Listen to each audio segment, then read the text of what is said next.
Hello, and welcome back to Tales of the Household Cavalry. This is the second in a new series of Household Cavalry Museum video podcasts that will continue until the museum reopens and I can once again access the museum's collection. In this video, I'm going to tell you about the Household Cavalry pageant, which I wrote and directed in 2007 to mark the opening by the Queen of the Household Cavalry Museum. You can still buy a DVD of the event on the museum's website, but it doesn't include any of the stories that I'm now going to relate. So, what was the Household Cavalry pageant? Well, the idea was to create an event that would start with the ceremonial opening of the museum by the Queen. This would be followed by a pageant on Horse Guards Parade that would illustrate in words, pictures, reenactments and ceremonial the history of the Household Cavalry from 1660 to the present day. As far as possible, my guiding principle in producing the pageant was to keep the event a Household Cavalry affair. As far as possible, my guiding principle in producing the pageant was to resource the event from within the Household Cavalry family, both serving and retired. However, it was always clear that we would need some outside help, preferably on a free of charge basis. My first call was to the ex-Defence Secretary turned television personality, Michael Portillo. Without any hesitation, he agreed to be our commentator. I then wrote to Dame Judi Dench. My reason for contacting her was to ask if she would voice Queen Victoria. To my surprise, I got a very prompt reply saying that she would. Full of confidence and following some further networking, I then called Stephen Fry. I asked him if he would be willing to play the part of Samuel Pepys, King George III, and some other parts that I needed voicing, and he too agreed.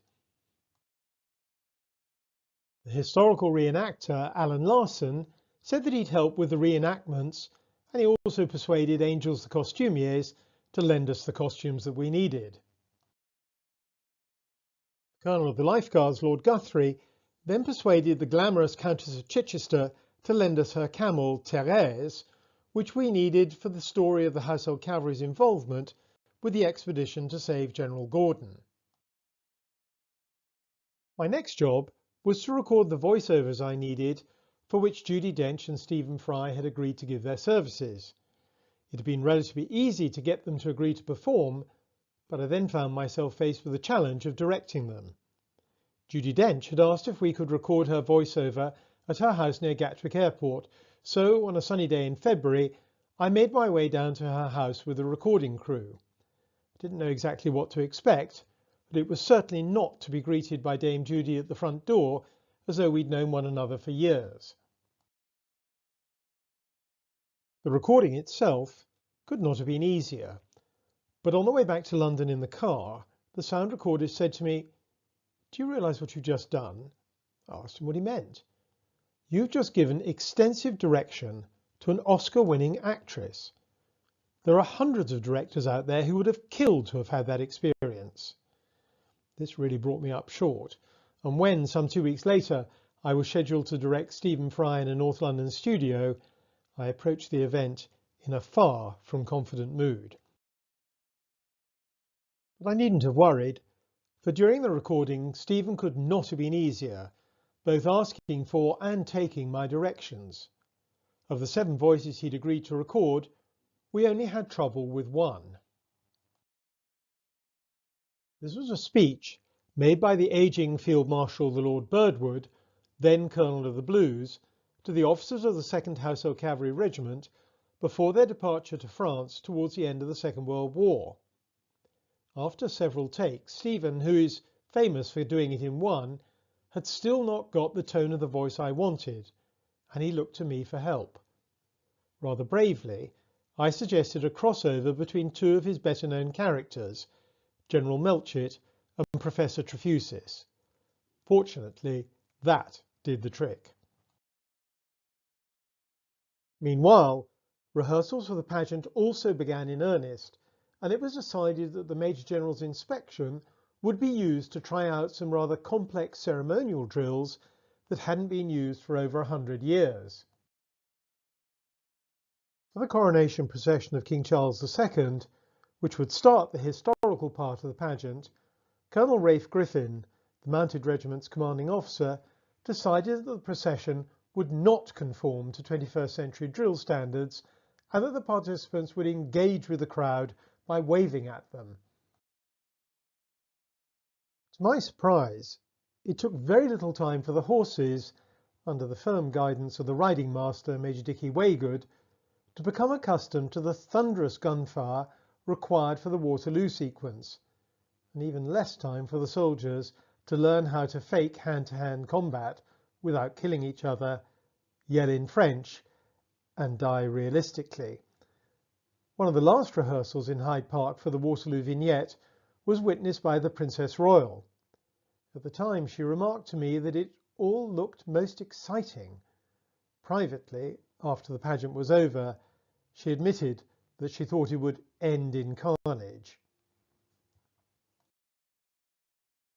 One major problem we encountered was finding 17 period bicycles for the World War I Lifeguard Cycle Company vignette. In the end, we had no choice but to buy them, confident that they could be resold on eBay, which indeed they were. And so the day of the pageant loomed. On Sunday the 9th of June, the infrastructure build-up commenced, and by the Monday morning it was virtually complete and sound testing started. This involved playing very raucous pop music extremely loudly and was swiftly followed by messengers from the Treasury, Number 10, the Foreign Office and the Major General's office, all of whom descended on me en masse, demanding its immediate cessation. Then, before I knew it, the actual day dawned, with a weather forecast of thunder and lightning. However, for once, the weather forecasters got it wrong, and at 5 p.m. the gates opened in blazing sunshine and people started filing into their seats. Then at 5:15 p.m., a building collapsed in Westminster, half the police assigned to security were redeployed, and Birdcage Walk had to be kept open to ease the traffic chaos. I began to fear that not everyone would be in their seats by the time the Queen arrived. In the end they were, but only just. On the dot of 7 p.m, the Royal Bentley swept into the front yard. The Queen and the Duke of Edinburgh were greeted by the Princess Royal, Lord Guthrie and Colonel Paddy Tabor. Then the royal party practically sprinted to the museum, arriving there 2 minutes ahead of schedule, thereby leaving us 2 minutes short of music for the tour of the museum. In a hurried debate in the commentary box, we decided that if we ran out of music, we could always revert to the start of the overture, which most people had not heard anyway. However, there was no way of informing the music coordinator, Philip Evans, who was sitting in the stands and nearly had a seizure as the music programme careered off schedule. But his anxiety was about to be repeated in the commentary box.